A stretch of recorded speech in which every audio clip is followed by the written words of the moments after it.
and welcome to another episode of Speculative Speculations. I'm Varsha. I'm Chris. I'm Jack. And this is a series where we talk about speculative stories in all their forms. Chris really using his first going privilege. I was not letting extent. anybody else jump in before me, Varsha. I was definitely not taking any chances there.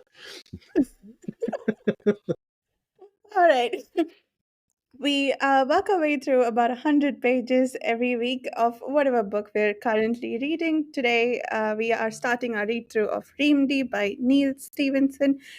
Um, it's a 1,000-page long tome, but Chris has helpfully made us a reading schedule. And we're going to be reading it over approximately 8 weeks, I think, from my last count. This week we're going to be discussing up to page 119. I've checked a few different editions and like they're all ending on page 119 for the section that we have, so I think the page counts match. And it's at the sentence with Ivanov asking for Zula's help. We'll be going to the end of the section entitled Day 2 for next week. That brings us to page 230, I think, pretty much at every edition. That's as far as we'll be going for the next episode. Short story for today is Student Body by F.L.Wallace, and a short story for next week is I and Gamora by Samuel Delaney. We are, as usual, working our way through the big book of science fiction. We're getting very close to the 50% mark on that book. We like reading tomes here. I think we have another year or so to go on that short story collection. But anyway, with all that said, Reamde, high-level thoughts. Does it? For me, it feels like I'm at work and we're having a fun design discussion. that's how that feels. I was wondering For those about who that. don't know, I'm a software engineer. this feels like just another day at work, a fun day at work, but it's Design doc. a little bit, yeah. Were you reading it and thinking, right, I make it MS Project open here and I'll start mapping out what's going to happen for the next while? Yeah. Yeah. Draw some diagrams, get a whiteboard. I'll go high level thoughts to start off with. I mean, if we could cut the first 88 pages out, there's literally nothing that happens in that first 88 pages that could not have been done in like a fact file. I mean, we get an awful lot of what T-Rain is. We get how it was designed, how it was set up. It feels like a lot of wasted effort. Even Zula's character, I think the only important thing is that she's the niece of Richard and she's from Eritrea. Like, that seems to be the only really important stuff that's come from that period. And Peter is a bit of a wrong'un, you know? I mean, that's it. Now, once we got to the 88 pages and we started day one, it, like, went from, like, crawling along, nothing happening, to, like, up to 11, like, almost immediately. And it became a lot of fun at that stage. Agreed. Yeah, I agree. We were talking about this yesterday a little bit, but yeah, Thanksgiving was kind of painful. And just like, Thanksgivings can be. And so it was just like, okay, what is this getting at? I mean, it does establish the fact that Richard is can be a shady character, and just some of the stuff that he's done over the years, and it establishes that video games are an addictive drug.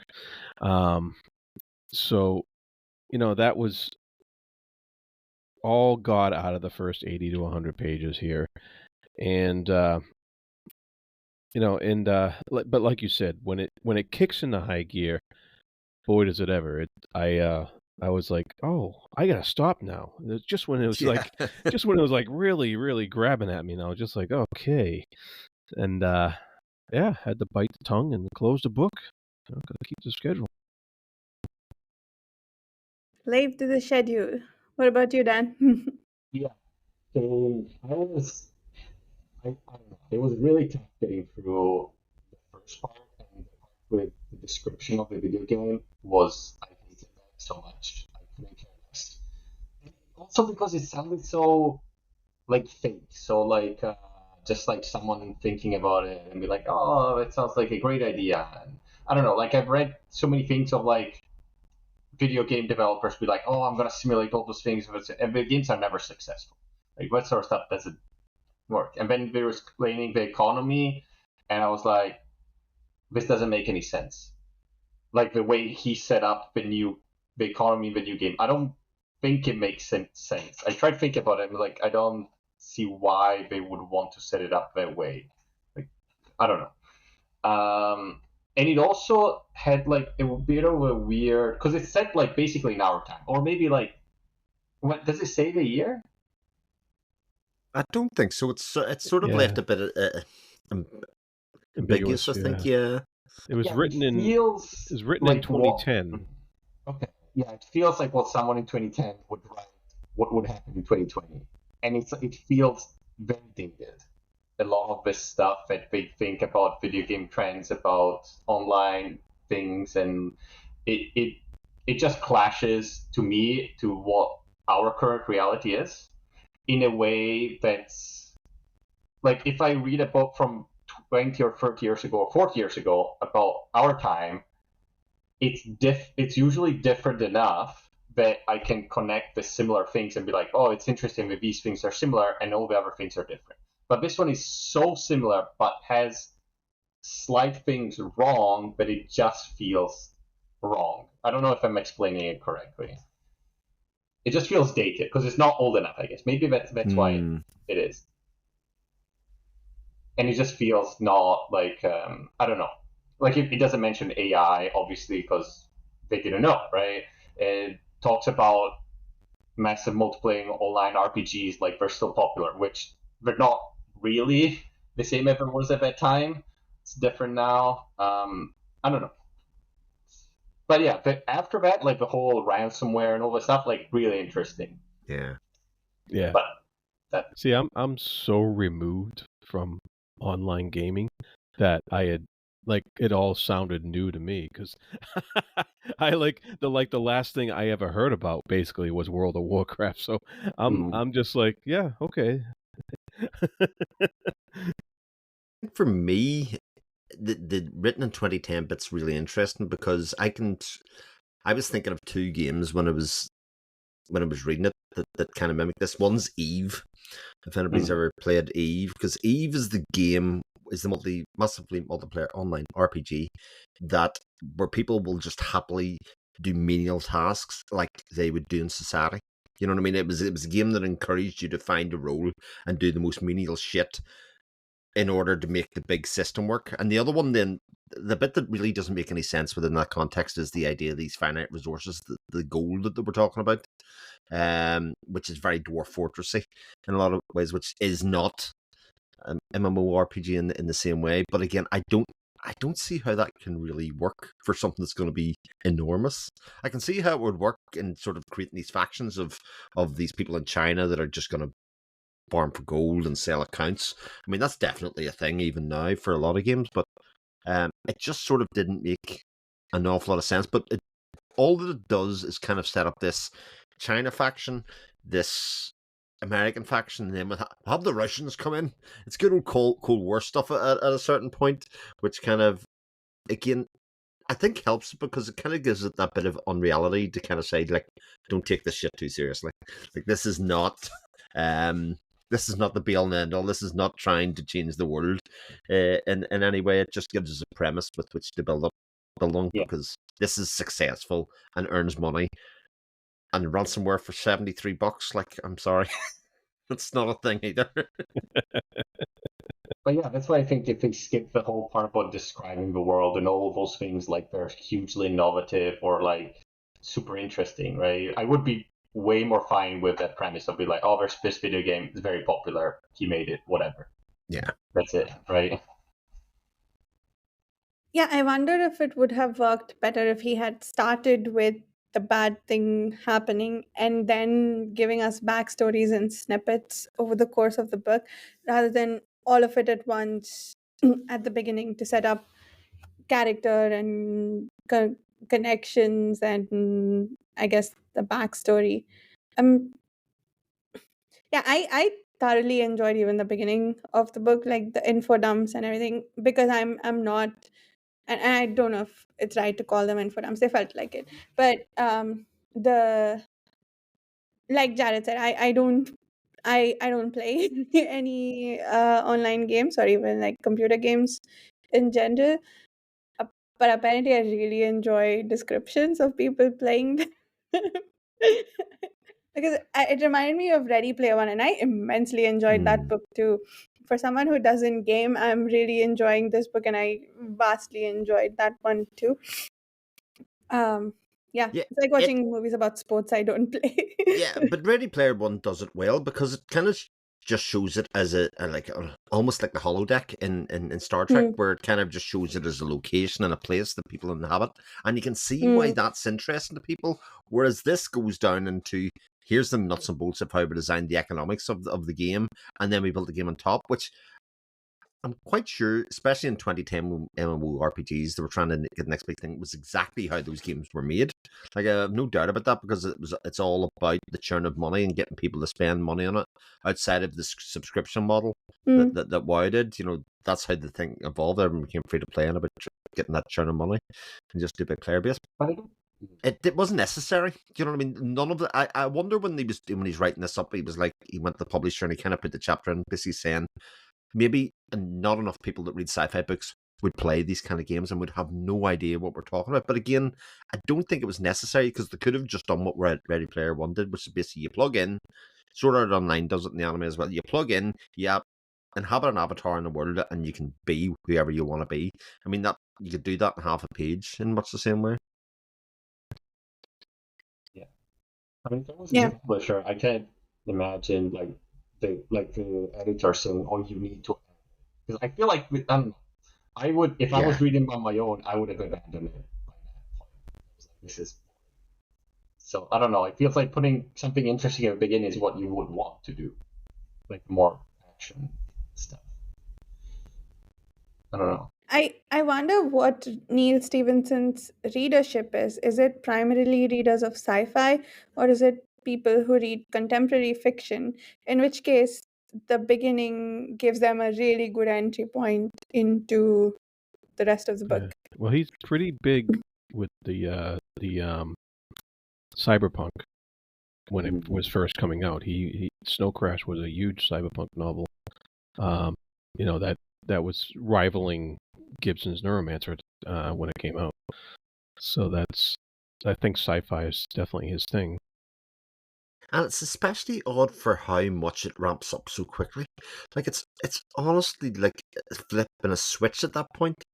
Between what happens, even though the conversation with isn't it Wallace you call him, the Scottish guy who will have to say the audiobook is an absolute travesty for Is it? accents. Oh my sweet Jesus! Like it's absolutely dreadful.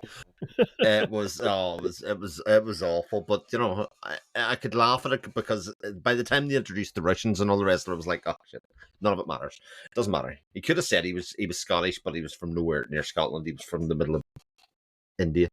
For all anybody want to know, like to be honest, but it changes so much that it makes the first section Thanksgiving really stand out so much for what it does and for it to change. Like those last 30 pages are like crack in some ways. You just couldn't read them fast enough. And when you had put that in the comments just on our thread on the forum, Jared, I was like, "There's no way this could be that exciting by the time." Because I've sort of slogged through 90 pages of this at some stage. Like, not that it was completely boring, because it wasn't, but I couldn't imagine what you were saying being the outcome of the last 30 pages. It just Right. seems so unlikely.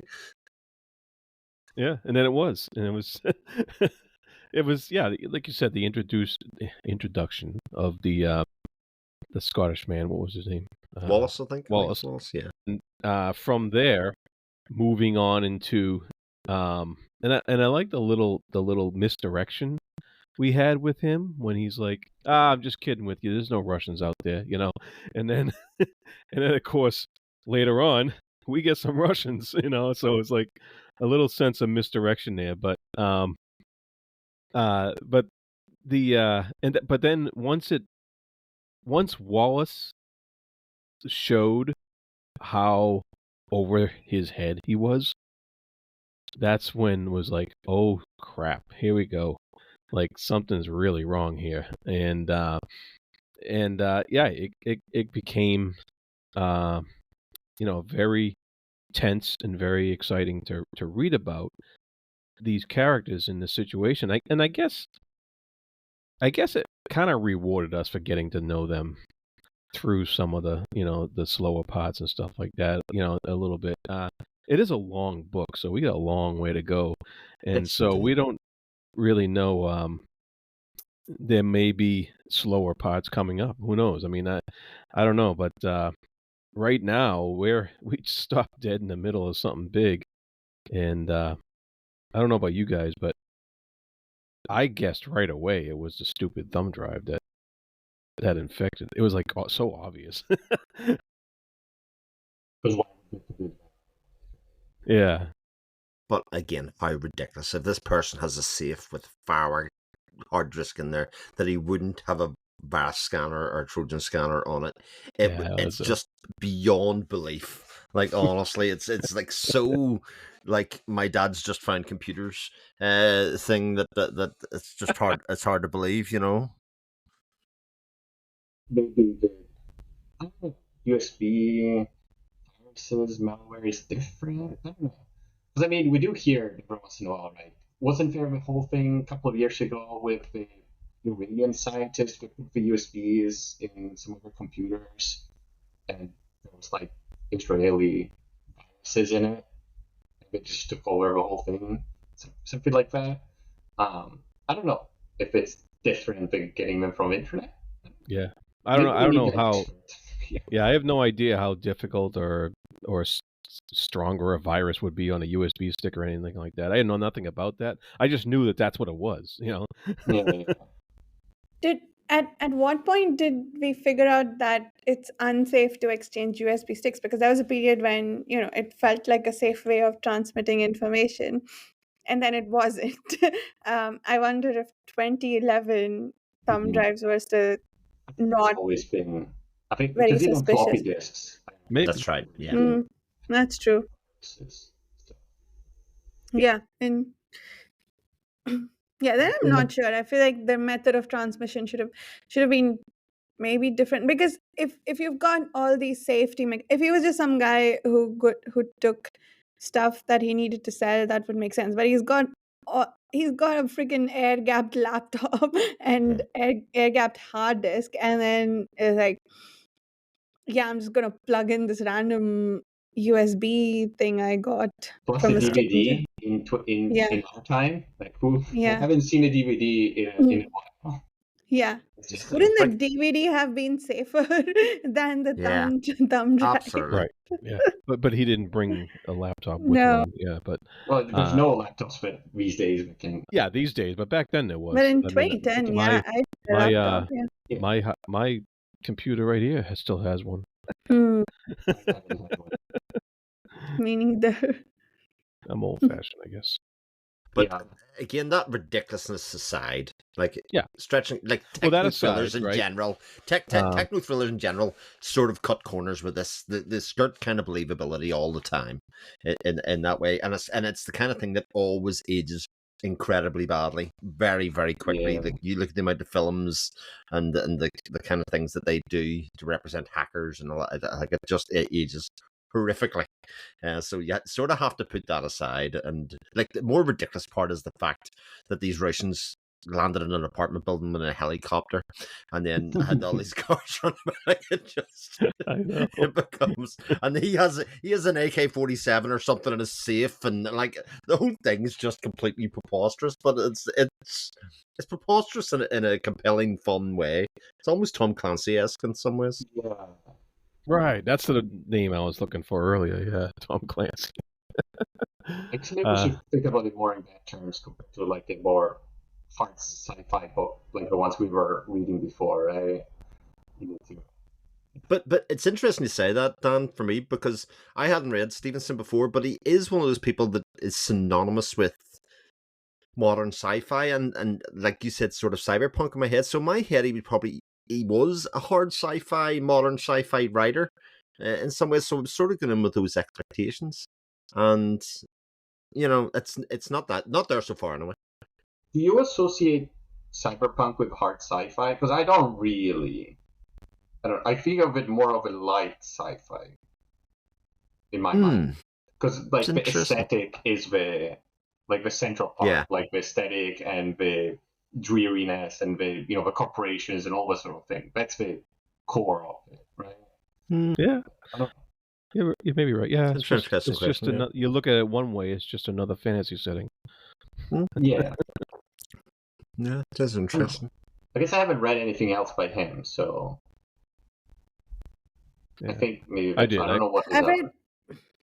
read Snow Crash, which I think it might be the same thing that Jared has read.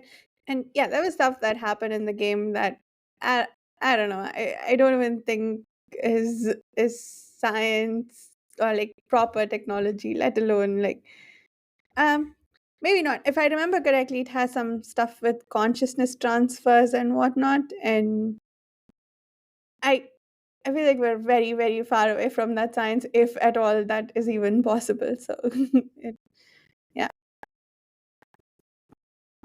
Anybody else really disappointed in the fact that Reamde, the name of the book, is just as misspelled readme? Like, it's what you assume Okay. at the very start, but also it's like unknown. Really? That's what's like the virus is just misspelled. Oh my god. But I was thrilled to have that reveal. And I guess it is as simple as it sounds. I don't know. It might be again the software engineer in my head because I'm like, yes, I see a name. I know exactly what it's supposed to do. Please don't put any side effects in there. Thank you very much. Bye. Well, at least they got out of the way fast. Anyway. Yeah. Yeah. It's not a big reveal at the end of the book. 1,000 pages just to find out the That would be Yeah. worse. Yeah. And again, it was the very normal way to get people to open in a file. If they were downloading a hacked program or something, or program, read these instructions first. Like, it's literally where people always put it. It was in the README file. So yeah, but I was like, oh my god, just call the damn book README, will you? Oh, come on, please. So I think I'm guessing because of the way the book has been named that the Reamde thing probably has to do with the slightly shifting colors. I I don't know, like this. That's I'm interesting. trying to Yeah. make sense of this theory, like whether I don't know if this even makes sense, but so the difference is just minor shifts in the color palettes, right, between the forces of brightness and what is it, the other one, Earth Tone Coalition or Earth whatever. tone. Yeah. Yeah. Yeah, so this is just a minor switch in the spelling. I my theory is that it is deliberate. I don't know how it connects with the rest of it, but it's not a typo. It is my guess. But Well, again, I think that's the inference at the start, but the size of the ransomware thing, the way that it's constructed, and the fact that they've the meat in this singular place in Tyrian that's heavily guarded now, and all the yeah, rest of it, it's sort of set up that the people that have done this are idiots. The misspelling of yeah, README and stuff like that. But given the fact that this is the 1,000-page book, it you're almost certainly right insofar as there's much more going on in play here. And I like the link with the change of the colors, because in some ways that was like almost like a community-led patch thing, that an exploit that they found, the change that the programmers let into the system in their own way, which again is your own Trojan horse of maybe right. you let outside agency into your game and into the code of the game in the form of a color pack, but actually they could be much more nefarious than that. Yeah, yeah. Yeah. There's And also, implications. There's mhm, tons of implications of possible, yeah. different parties getting involved here. Yeah. And the paperback edition, the US paperback edition, I think the M and E, like two of the letters, it felt like not the right ones, not the ones that were actually switched, but are colored differently from the main title. So yeah, I wonder if this has to do, because we got that info about the Yeah, that's on the colors. hardcover too. Yeah, Yeah, the right. gray and white, Mm-hmm. But yeah, I do like the. There's a nice little metaphorical reference that could happen later on, where they're in the world and they're trying to get to the thing, and they don't want to be captured, and it asks them, "Do you want to fall on your sword?" And I'm like, that's gonna come up later on in the book. I know it is. This is gonna be a situation where an actual person may have to sacrifice themselves somehow or fall on their sword in some manner. And I know that's going to come up later on. That's like that question right there is kind of like the gun on the wall. Yeah, that's cool. I think it also must be significant that the Richard had the thumbnail that had the virus. I know Zula thinks that he got infected, and um like he's probably gonna like not care or whatever, but it's either got to be an inside job or I think that I don't think this will lead to the game itself, like the game servers being encrypted and for ransomware. If or if that does happen, people still have to be able to play the game. I guess that would still be possible if you jar up the entire code base and not give them access to it. But yeah, okay. There's a lot of places this could go. Yeah, Yeah, for sure. it's a big book. So there are a couple of other like loose threads that are a bit strange in here. I mean, obviously her background from Eritrea, I think, is interesting. It's sort of alluded to by Sokolov, isn't it, in terms of like her understanding of the world is different from an ordinary American and stuff, and the fact that she was adopted twice and doesn't hold any trauma from that experience. These were like small tidbits in that first section that you thought, right, there's got to be a reason that you're laying this path for somebody, if you know what I mean. Like this is not. This is very convoluted and a lot more than you would need to give somebody, other than just explain her name and the difference in her name from Richard de Zulu, in some ways. So there is intrigue with me about that. There's obviously some sort of backstory with her going way back that probably should be explored, because so far it's a very limited cast, especially for a book of this size. If we just stick with this kind of character cast for 1,000 pages, that's really unusual. Mm. Yeah. I'm very worried about blindfolded. Yeah. I'm hoping that a lot of these things that you're mentioning resolve in a smart and interesting way. I'm just worried because it is very long. So I don't know. Yeah. And most of his books are tomes, and he's a well-loved author. And Mm-hmm. I think Doesn't mean they anything. all trend in the thriller direction. No, I agree with you. I'm just trying to give hope. Or maybe it's just maybe his style is just not for me. Like that doesn't mean anything. Yeah. Yeah, that's fair. But yeah. Mhm. I found it easy to read though. It wasn't like a chore Yeah. to get through. It was. That's true. The first part. Yeah, I mean the fourth part was like boring, but it wasn't difficult to read through it. It was. Yeah, I agree. He doesn't have prose that like makes you stop and go, how's that sentence work? Mhm. But I did have trouble though, like in the first part, like following in the sense of like, what's the line that I'm supposed to follow here? What am I supposed to pay attention to? What's the theme? What's I don't know. What's the plot points that are we trying to get to? Like even at the beginning, I was having a bit of a trouble understanding where this was set, like time wise. And is it just like normal time? Is it like some far future in which, because like the whole like shooting thing in Thanksgiving, it felt a bit, I don't know, is that what people do right now in Idaho, whatever? Is that a common thing? Yeah, that's a question I had. Like it feels almost like a but I don't know if this is the right word to use, but a stereotypical farm family setup, like, but is that a thing that people do? Does that represent any real American families? This gives me a weird sort of almost post-apocalyptic sort of vibe with like, oh, you have the tradition of guns and like, how they view guns and stuff like that. Just because it talks so much about it, and the way he talked about it in a way that was like a tradition, like a religious tradition sort of thing. Like that's how it felt, like a ceremony, almost the way it's described. So I was having a bit of a hard time at the beginning pinpointing, I don't know, what's the framework that we're working in, I guess. What am I supposed to be paying attention? What should I think about this? I mean, there definitely are still plenty of places that live in that manner, especially in the mountainous and Midwestern parts of the United States. And there's also, I think he mentioned somewhere here, somebody was involved with like a militia or something. I don't remember Yeah, maybe you're I right. think who it the was. Yeah. grandfather was Mm. in a war, And and Richard escaped a draft. But yeah, very good.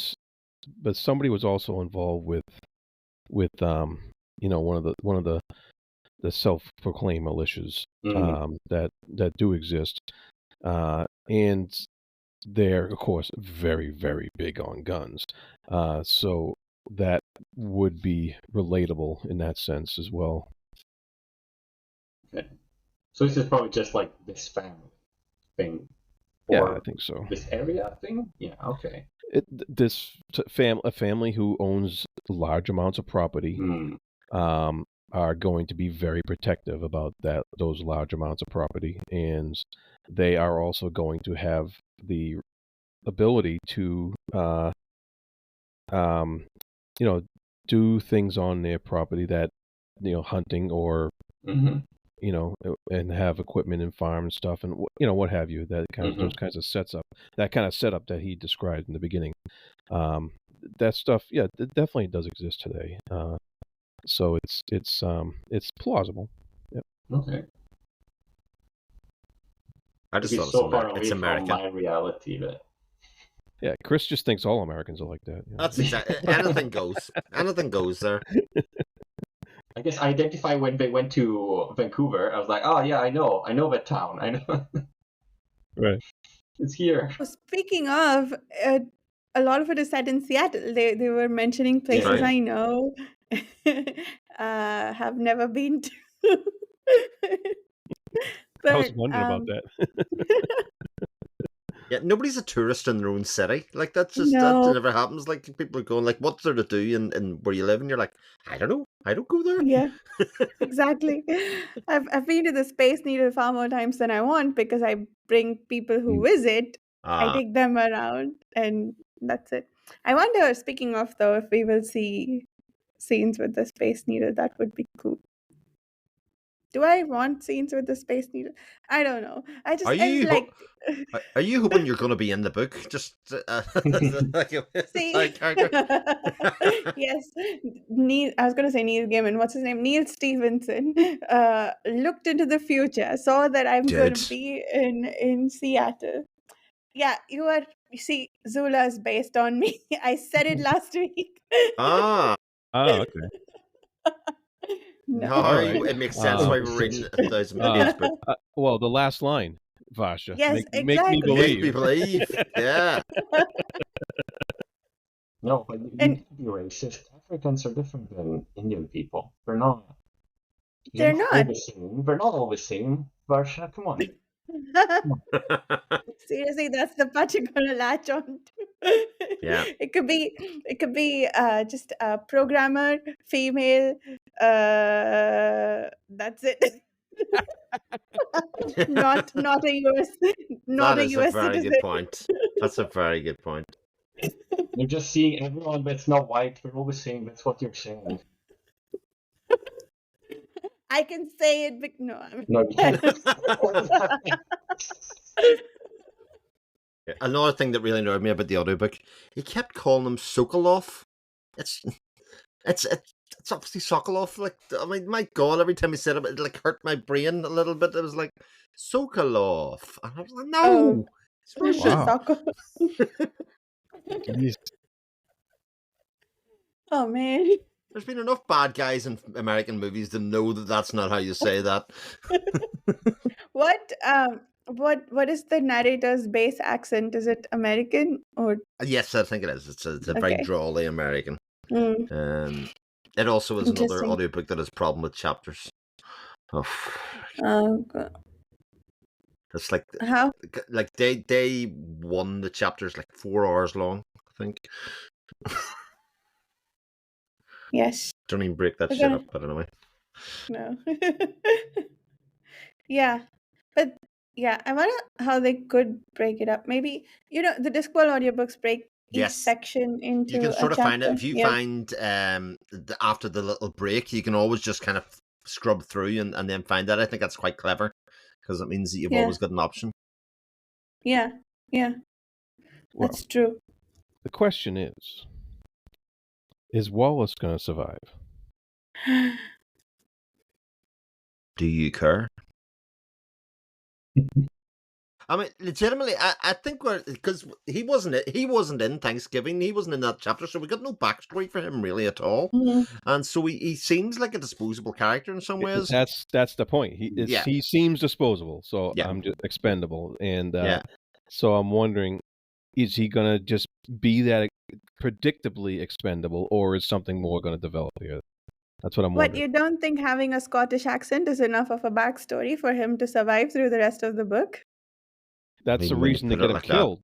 But I mean, you say that he's Scottish, but I heard him speaking. There's absolutely no evidence to say that he actually is Scottish. Where is he from? Apparently, knows? anywhere in the world, but Anywhere in the world. Scotland. He's got one of those shifting accents. He starts off in one place and then it moves to. I don't know. I shouldn't be bashing it too much. I I have never been able to tell accents apart. I didn't know accents were a thing until, I don't know, late into my 20s, I think. So I wouldn't be able to Really? You There's no you take. accents in India? I mean, there are accents of in like I can kind of tell what part of India people are from based on Yeah. how they speak English, but I can't tell the rest of the world's accent. Like I thought I didn't know, for instance, or realize that American and English accents were different. Now I know that I find the English accent somewhat harder to understand than the American accent, but I know that from I don't know. I don't think I watched that many English movies growing up. so I Maybe shouldn't start talking like this then. You Scottish? Yeah, you don't want to go near the UK. The UK is absolutely wild for dialects and accents. Oh, there's a ton of them. yes. 10, 15 miles is like night and day between how Mm, people speak. Like, for such a small country geographically, it's the same in Ireland as well. Like, it's wild, the differences. yeah. Most of Europe, it's like pinpoint And point. yeah, I definitely can't tell them apart. I default to Irish or Scottish, depending on how bent the words feel. But like, I don't know, apparently someone's from Wales. That felt vaguely racist, but No, no, I don't know. Accents are shapes in my head. Like the American accent is spread, the British accent is like collapsed, and then everything else in between is like slightly bent in an additional dialect. I don't loving this. See if you ever do like a masterclass in accents, Varsha. I'm paying for that shit. That's good. how not to think about accents. Here's a Yeah. masterclass. But Chris, get bent. Yeah, the English and the English are slightly more bent than the Scottish. That's all I heard. Some people words, agree. not people. That's not what I heard. Okay, fine. Build your own fantasy Yeah. land. Oh, I guess the takeaway from today is I might be racist. Is that what this is? I mean, what a plot twist, eh? Oh, my. This is prime entertainment, folks. Yes, it is. Yeah. Oh God, I forgot what I was going to ask. Okay, yes, the family. I know most of you had trouble with the parts that explained the game, but what did you guys think about the family and the backstory there? Not so much. Didn't Is it going enjoy to it be very much. relevant? I don't know. Yeah, If I it's don't going know. to be relevant, maybe. If it's not, then I Yeah, don't get it. Yeah. that part I had difficulty with. Like I enjoyed the description of the game, but the family, I don't know. It's a bit like you said earlier on, Dan, in terms of like you don't know what to latch on to in that first section of the book. You don't know what's going to be important or whether it is just filler. And I do think the book length plays a part in that for sure, because you go into it thinking there's no way there's 1,100 pages of story in this book, and so you have this expectation that there's going to be filler within it, so it's hard to grasp on the things that you think may be important, may not be. If you compare it to like Clara and the Sun, it's 300 pages long. You sort of have the feeling that every character that's introduced is playing a part. You know that you sort of are invested in all of it because it'll all fit together. Whereas this, it's hard to believe that everything that's there has value, the big story. But, Well, my prediction: eventually, the Russian mafia is gonna invade the family compound in Iowa, and it's gonna be a big gun battle. Yeah. Oh, Maybe. that makes sense. That makes so much sense. Because 'cause that's Richard what runs the game. Like, I thought you were going Yeah. to say, because that's I what thought it was kind Russians of do. hunting, but also settling. no. Oh God. No, Oh man! I did not say that, just for the Just, record. just, No, just tell. that was me. I was meant first. I was just like, oh my God, you're not going there. Right. Just tell Chris to get bent. That's. Get bent. Yeah. Again. Oh man. Too funny. Yeah, oh, that would be interesting, though, for sure. Yeah. Need a bit of murder. I hope it's relevant. I don't know. I just Yeah. hate filler. I hate it so much. I wish it's no. I wonder how much of the action will be in the game versus outside of it. Yeah. I think Snow Crash, most of it, or even all of it, was in the game. Ready Player One too. Was there a lot that's true. any interesting stuff with like the action going in between, like the interplay between the real world and because I think that's kind of interesting as opposed to just having it in one. I think there might have been, yes. I Okay. don't remember. Jared, do you remember? I read it a long time ago. It was over 25 years ago. Yeah. I'm hoping Maybe there's some 10 years interesting ago. thing between, interesting way of doing the reality versus game. Because a lot of the ones that have just the game, it's like, it's like 90% game. It's like, at that point, why not have it just defense? Yeah. Why does it need that? So I'm hoping there's some interesting that with that. Well, at least this game isn't like one of those where it's like you go into a virtual reality suite, like Ready Player One, where you sort of people, if you die in the game, you die in the real world, which I just always thought was just the dumbest shit. Like, but a lot of stories do that, whereas this one's very much, the game is a game. There's no real world consequences for falling on your sword in the game, or certainly not at this point anyway. Ready Player One had you die in the game, you die in reality. I don't. Well, no, it wasn't necessarily, but was it you locked in or something, or they basically in that one wasn't it more about when you logged in, you basically give away your location, wasn't that pretty much it? That's and so right. they could hunt him in real life as a person in real life. Sword Art Online was an anime that basically says you couldn't log out, otherwise you were basically locked in your body. There's another Otherland would be another example of that as well, by Tad Williams that does that kind of idea as well.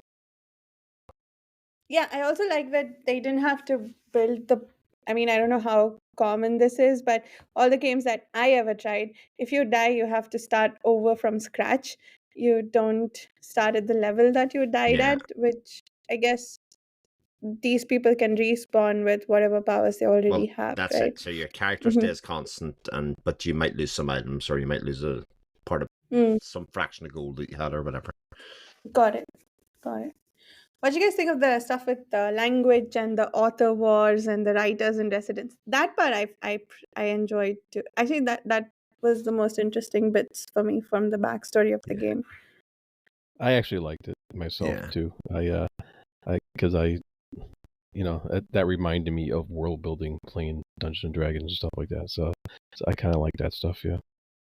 Yeah, that was an interesting conversation, wasn't it? About the guy that they wanted, the D squared guy, versus the guy that got in that was prolific, wasn't a great writer, but wrote a lot, and they Yeah. needed the expediency of Yeah. his writing to build the world up. And he went from being really overweight to basically run on a treadmill while he was in the game, and he's called Skeletor. I thought that was funny. Like, I have to say that somebody would have got that name from doing that, but it also smacks to me that relationship between those two writers has bred contempt Mm-hmm. on some ends there, and that's almost certainly going to be a big factor going on in the story. Yeah. I mean, Yeah. I'm wondering how those two being antagonists and the factions in the game are going to play into all this, because right now it's kind of just we're in the middle of this really intense action thriller with Russian mafia, and now that kind of stuff is so seemingly unimportant to the lives of the people in trouble right now, so you wonder how that stuff is going to play in later, if it's going to be consequential or not. Definitely. But definitely an interesting facet of the game making process, in terms, like, for writing the economy and all the rest of it, the needed story to go on top of it. And that if you were the story writer, you would feel like it was your game, regardless of anything else. You would think that That's the right. money that's been generated by that game comes from your quality of writing, whereas that's not really how the game was designed in some ways. So that does create another level of it. And, yeah. It's also interesting. I don't know. We didn't fully get a sense of how much the D squared guy contributed to the story and the world, right? Because it sounds like um his measured approach to writing. Okay, first of all, that the spoofy nature of how he operates. First, he writes it in a fake language, and then he translates to English. Jeez, okay, but that is a complete opposite of how the other guy writes, and I think I don't know how games work, like how the lore for games work, or how intriguing it would be, like, if to have so much. I feel like you'd need more contributions. That Skeletor's approach would probably be more successful. Um, they wanted to put him in his place, and that's why they wanted to hire other writers. But also being able to churn out the quantity of story, Yeah. I feel like that would work better. Well, And it seems like that guy Skeletor was kind of a freak um, when it came to his output, because mm, I know that most games have a team of writers. They don't they mm, don't rely on one person to put out all that Absolutely. quantity of stuff. So mm, he seemed to be kind of, and Richard was in a hurry. He Very was much so. desperate to right. get quantity at that point, and I Mhm. think he had an obstacle to getting that, and I think he used this guy to overcome that obstacle. Yeah.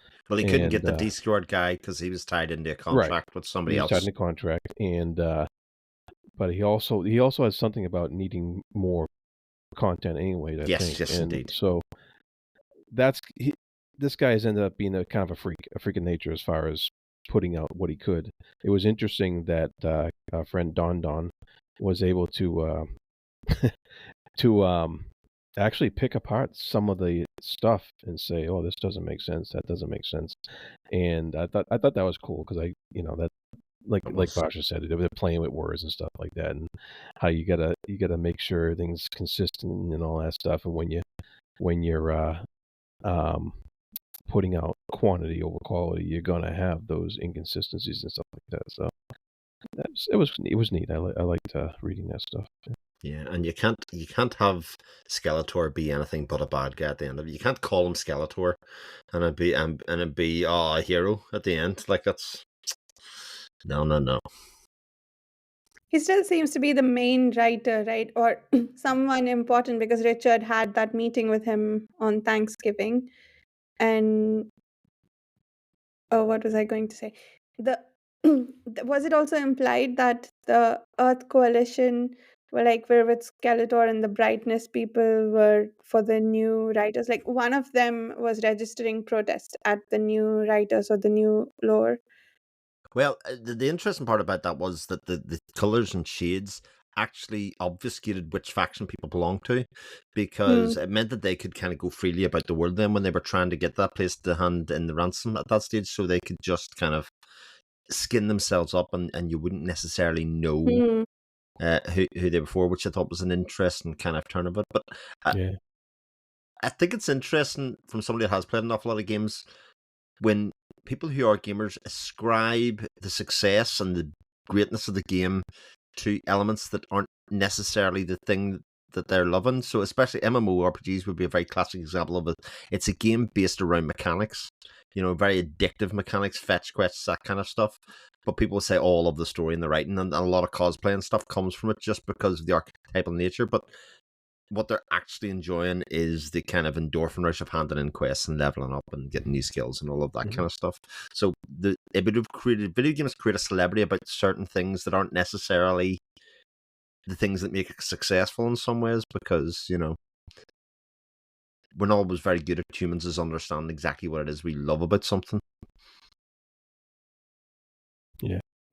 Cool. And I do like the fact that the factions in the game, you either could play on the good side or the evil side, and then these colors introduced new ways of approaching the game, and they ended up uh, at first they were trying to control that, and the woman who was designing the colors and stuff like that, and they found out they couldn't do it, and then they went with it, and I liked how that kind of. I think that's going to kind of echo some things down the line here about the story in the real world, and we'll see how who's ends up on whose side as the plot moves forward here.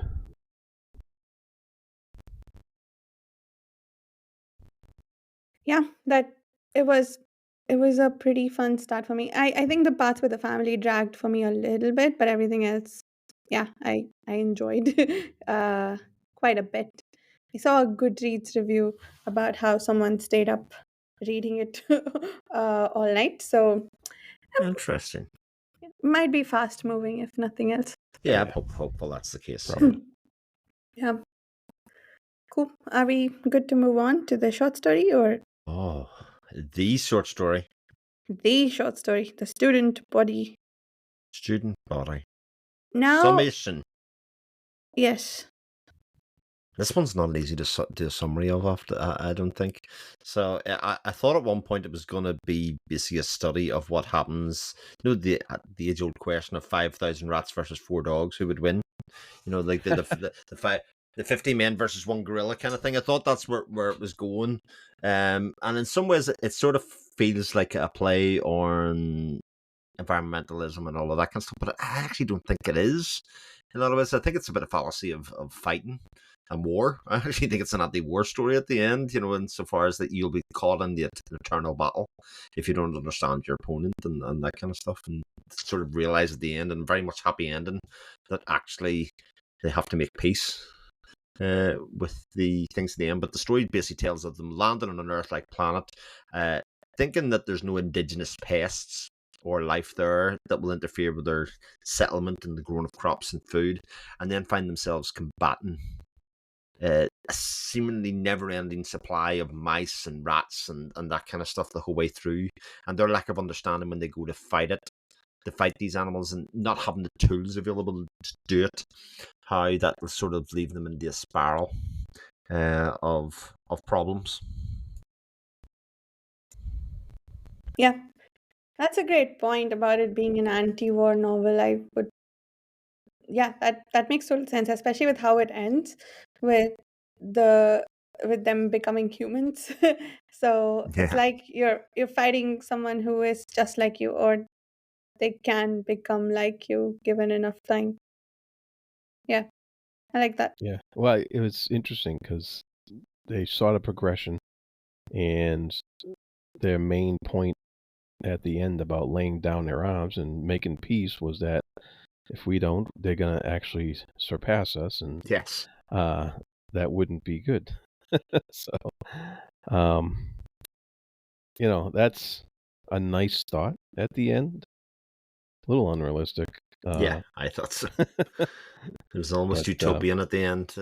yeah. Definitely reminiscent of Children of Time, though, I thought in some ways. Oh yeah, It yeah, sure. definitely screams of the end of. Spoiler, sorry. For, for the end of Children of Time in some ways, and how that those societies evolve uh, through that. I also think the story has a big problem with entropy as well, in terms of like this kind of idea that the indigenous planet has a never-ending supply of resources and energy with which to generate these, whereas they can't produce enough. Like it's one of those things um, to say. But I mean, again, for a short story, it's just an exploration of those things rather than necessarily a really tightly thought out, scientific kind of investigation. Yeah, yeah. It was funny to me. I think in a lot of these stories, probably because of the length, obviously you can't go into how they spent years exploring things. Maybe you can, I don't know. But a lot of them, they see some evidence or data and then come to quick conclusions that turns out to be right, and then there are consequences because of said conclusions. But it was also funny to me in the last two stories, the scientist guy keeps getting trotted upon, uh, but then they are vaguely right in in the thing that they want to focus on versus what the managers that be want them to get done. So yeah, that was funny Yeah. in both I instances. thought it was really funny, actually, in the story that the biological surveys were called BS. Uh, Yeah. Yes. That is funny. I wonder whether that was Definitely. intentional, but yeah, it sort of Yeah. felt like it. Well, the way they treated them is that they were treating them as BS. Yeah. Like, Yeah. It was, yeah, I also thought of Children of Time. This also as a story I can see. I'm very curious about uh, I guess the influences, right? Like how what the stories that we are reading now influenced, and who read them or what else it looks like, it because it reminds me of so much other stuff that we've read, and just in terms of like the concepts, the ideas explored. Yeah. Yep. Yeah. It. They did bring up some by environmental themes just by the fact of the introduction of species. Because they did mention the rabbit infested Australia incident, yes, it did. and I was just like, every time I read about that, I'm just astounded that that actually really happened, and it's crazy. And he was definitely echoing that with the rats and stuff like that, and then um, it was kind of cool how he made this alien species into something a little more than just what it seemed at first. So it was Yeah, neat. yeah. There's a couple of things that make me think I thought were really interesting about it is that as the creature evolved, the single creature, the omni creature, as the omnimal, isn't that what they call it? Uh, Omnibus. uh, on it, it was less troublesome when it became a tiger.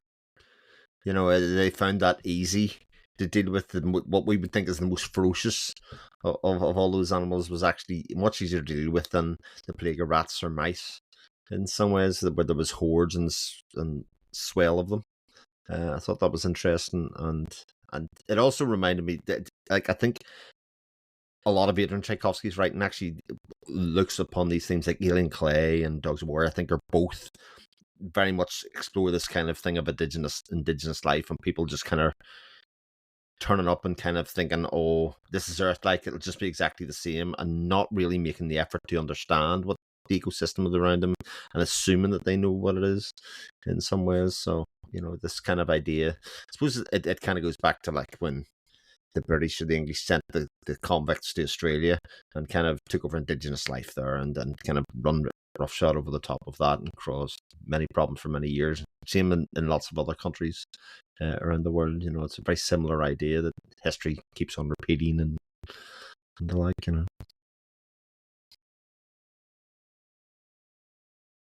Yep, that's deep. Quick, it was an easy read though.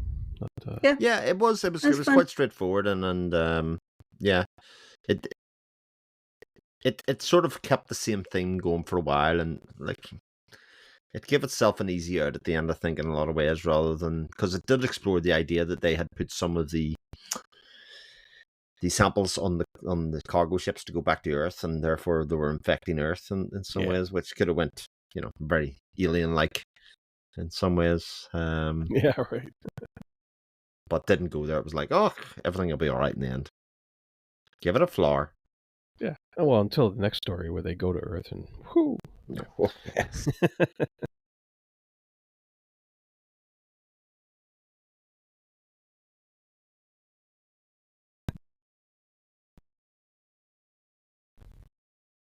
Oh dear. Uh-oh. Muted. Vash is muted.